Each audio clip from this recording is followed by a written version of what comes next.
그것도 주님의 소리야. 우리는 일상에서 그거를 계속 들어야 되는 거야, 사실.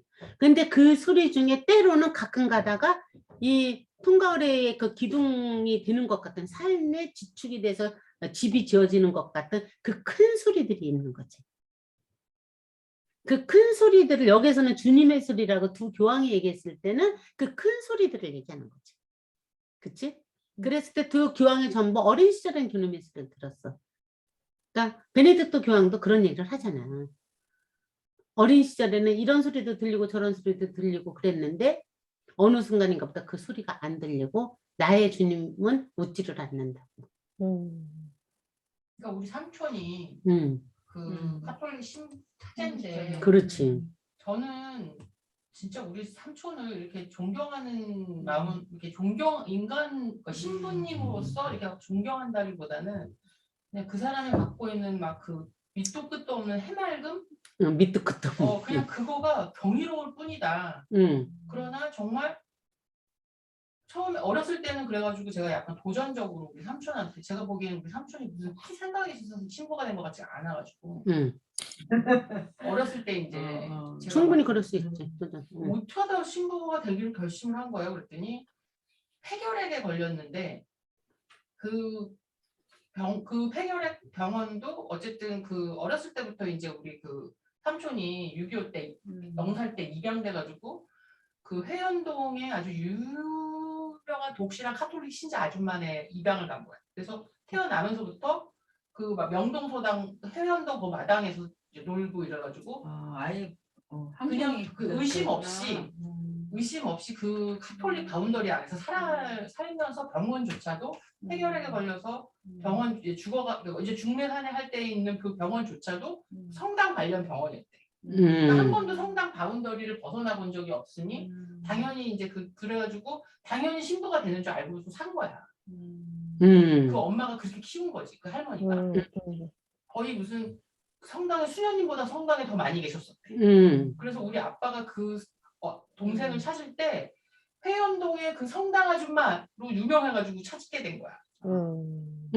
그럴 정도로 아무튼 그런 독실한 엄마 밑에서 아무 생각 없이 성당 폐결핵 병원에 이제 이렇게 있다가 생각지도 않았는데 자꾸 죽겠다라는 판명이 난 거야.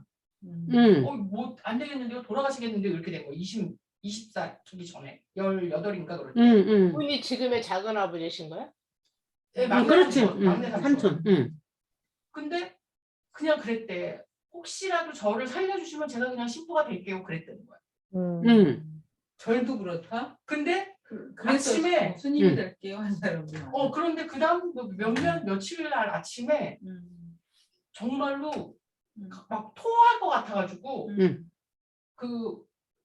막 토하는 줄 알고 갔더니 안에서 고름이 막 목으로 쏟아져 나와서 봉지로 이만하게 고름이 쏟아져 나왔대. 어머. 그걸 이번에 와서 얘기해 주더라고. 어때? 왜 우리 이럴 때. 그래서 그래갖고 우리 아빠도 그거는 기억을 하는 거야. 그 얘기를 옛날부터 너무 그게 신기했어가지고. 그래서 고름이 막 숨이 막히도록 몰려 올라가지고 폐결핵이 나은 거야.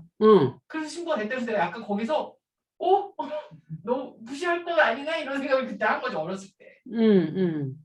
그래가지고 이게 뭔가가 약간 그런 부르심이라던가 정해진 어떤 그 성직에 대한 어떤 그런 것에서 내가 까불면 안 되겠다 이런 생각을 하고 제가 어렸을 때부터 되게 이렇게 어른스럽고 어른들이 좋아하는 게 뭔지 알고 이런 느낌이잖아요.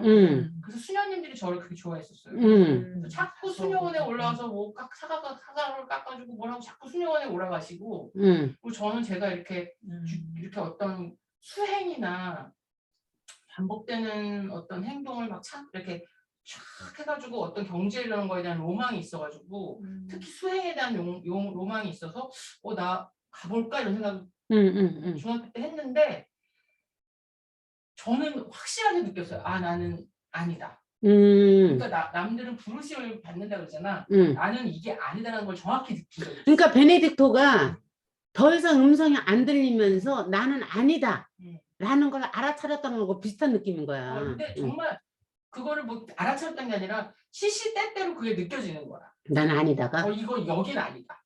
왠지 이 규칙적인 생활이 좋기도 하고 아름다워 보이기도 하고 막 그렇기는 한데 오 세상에- 아니다 네. 이런 느낌을 받아서 야 이거는 나는 진짜 수녀원은 내가 안 되겠구나 이런 생각을 하는 그러니까 그거를 기회의 삶이라고 한다면 그게 참 모르겠지만 그 정확하게 느껴진 거는 여긴 아니다. 근데 그게 무슨 들리거나 뭐 이런 건 아니지. 근데 느낌인 거죠. 나 같은 경우도 느낌, 향기 이런 걸로 그런 것을 교감을 하거든. 근데 내 안에서 올라온 소리인데 밑도 끝도 없이 올라온 소리인데 그게 뇌리에 꽉 박혀 있는 이야기. 그런 게 몇 개 있어. 그 중에 하나가 뭐냐면 내가 운영했던 했던 것이 목가망치잖아.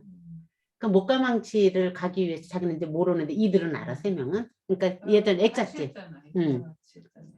그런데 한건 아니고 그냥 찌그레기. 그 목가망치에서 그러니까 내가 가해동에서 살 때 안국동에 우리 그게 있으면 지금 없어지면 육교가 있었어. 그 육교가 그 육교를 이렇게 올라오면은 그 입구에서 이렇게 기억이 생생해. 올라오는 입구에서 내가 무슨 올라온 소리인지 기도인지는 모르겠지만 저는 목가망치에서 주님의 일을 하겠습니다. 돈보다도 사람을 구하고 싶습니다. 이런 식의 기도가 올라온 거야 여기에서. 무슨 밑도 끝도 없는 소리야. 근데 어떻게 목가망치에서 사람을 그러니까 목가망치에서 사업을 안 하고 사업이 아니라 사업을 안 했어. 사업을 안 했어. 안 했어. 그러면 뭐 그냥 저기 뭐야 예술가들 도와주고 그랬어? 아니, 나 사는 애가 바빴지. 그런데 뭐 내가 돕는다는 의지를 갖고 있는 것이 1도 없었어. 나는 지금도 마찬가지야. 나는 사람이 누구를 위해서 뭘 한다는 거는 말이 안 된다고 생각하는 게 기본적으로 있어. 그러니까 모두가 고마운 거야, 나는. 그런데 그때 내가 선택했던 말하자면 같이 일하는 사람들, 정의를 위시하여 일을 하려면 비즈니스를 하려면 그 비즈니스에 맞는 사람을 선택해야 되잖아. 내가 그 일에 필요한 사람을 선택해야 되잖아. 그리고 그 일에 필요한 사람을 선택해서 거기에 맞는 월급도 책정해야 되고 이래야지 되잖아. 내가 선택한 이유는 딱 한 가지야. 이 사람하고 일을 하면서 이게 소통이 되면서 이 사람 필요한 만큼 돈을 준다. 그러니까 우리가 해야 되는 일이 있는데 그 일을 할 줄 아는 사람이 와야지 되잖아. 힘든 사람들이 온 거야. 다 힘든 사람들이 힘든 왔어. 사람들이 온 거야. 그래서 일들은 일대로만 해야 되는데 그 일도 사실은 다들 익숙하지가 않은데 그러니까 선생님한테는 일보다도 그 마음 아픈 사람들이 더 같이 옆에 있는 그 사람들 그들과 더불어 일을 꾸려나가자라는 아주 확신이 있었던 거야. 그러니까 거기에 있을 전신이네. 근데 이제 거기에 그 대신에 일을 해야 돼. 거기는 노작을 어쨌든 그 개수나무에 어떤 그 물건을 만들고 막 그걸 해야 되는데 다들 전문가가 아니니까 다들 너무 힘든 거야. 그렇지. 그래서 이거를 왜 내가 무슨 낭만적인 사람도 아니고 거기에 내가 재미를 느끼겠어. 희희낙낙하겠어. 어쨌든 현실을 굴려야 되는 사람이니까. 그러니까 이거를 전문가처럼 할 수 있는 사람을 하나 같이 이제 차에서 데리고 와갖고 걔가 딱 오자마자 나는 여기서 이런 일을 하기 위해서는 나의 이런 자리가 있어야지 되는데 그때부터 거부감이 확 느껴지더라고. 이 체계를 만들어서 뭘 하려고 해. 근데 지금 생각하면 그게 필요한 일인데 그렇게 해야 사업이 되는데 걔는 약간 사기꾼이기는 했지만 어쨌든 그런 식으로 그 체제를 정해서 세상적인 룰을 만들려고 했을 때 내가 그것에 거부 반응이 확 느껴진 거예요. 그러니까 기본적으로 세상 한복판에 들어가서 내가 한 짓이 세상적인 일을 하지 않고 어줍잖은 게 뭔지도 모르면서 우리 모두 힘을 합하여 우리들의 세상을 만들어 봅시다. 이게 뭐야? 공개의 숲 전신을 목가망치 때 못했던 거야, 나로서는. 그러니 이공 공간 없이 바로 3번으로 갔어. 그러니 생각을 해봐. 김상님이 얼마나 힘들었겠어. 말 표현도 제대로 못하는 사람이. 이건 아닌데. 그러니까 내가 김상님한테 안 정말 미안한 거야. 집을 그런 뭔가 것에서. 꾸려야 되는데 꾸려나가야 되는데. 어쨌든 근데 그 사람이 나한테 함부로 말을 할 수도 없는 게 정말 열심히 하거든. 아빠가 말할 새도 없어. 너무 바빠. 정말 열심히 일을 하려고 애를 쓰거든. 그 탓을 할 수가 없어. 어쨌든 그래. 그러니까 그런 식의 그런 소리를 내가 이 가슴속에 확 박혀 있는 거야. 지금도. 그러니까 그런 식의 기둥의 어떤 것들이 있단 말이야. 그런 것이 내 안에서들 어떤 게 있는지 삼촌 같은 그런 것들처럼 있는 건지를 여러분들이 한번 기억을 해보는 게 참 중요하다. 나는 이 두 교황이 얘기하는 것이 그런 거 아니겠어? 저는 솔직히. 약간 응. 그 집 사고 저기 막 결혼하고 이럴 때 굉장히 그게 심사숙고해야 되는 일인데도 불구하고 굉장히 막 그 생각 많이 하는 사람들도 이건 우리 엄마의 얘기인데 집 사고 결혼하고 이런 큰 일은 어떻게 하다 보니 그렇게 된다고. 맞아. 그러니까 내 생각이 개입이 안 될 정도로 응. 그렇게 그냥 하고 보니 내가 이 사람이랑 결혼해 있네? 라던가 사고 보니 이 집에 내가 사버렸네? 하는 것처럼 하는 거가 오히려 그게 인생에서 큰 어떤 그 기둥이 그러므로 본인은 인식하지 못하지만 그게 하느님이나 부처님이 이렇게 얘기한 게 아닌가라는 궁금증이 있어요. 그런 건가? 그래서 왜 뭐 집 이런 거는 이렇게 운때가 맞고 연이 돼야 된다고 그러는 게 똑같은 집안도 누구는 그 집이 나를 부르는데 누구는 괜히 기분 나쁘고 싫고 이런 식으로 연이 안 맞는다라는 표현을 이렇게 어른들은 쓰죠. 어른들이 그런 얘기 하잖아. 그럼 그거 뭐야? 그들이 정말 뭐 이런 걸 공부해서 하는 건가? 저절로 아는 거야. 살다 보면 축적돼 갖고 내 몸이 자연의 순리에 흐르는 것이 무엇인지를 저절로 알아차려 갖고 가는 거야. 그런 말도 나오고 속담도 나오고 이러는 거야.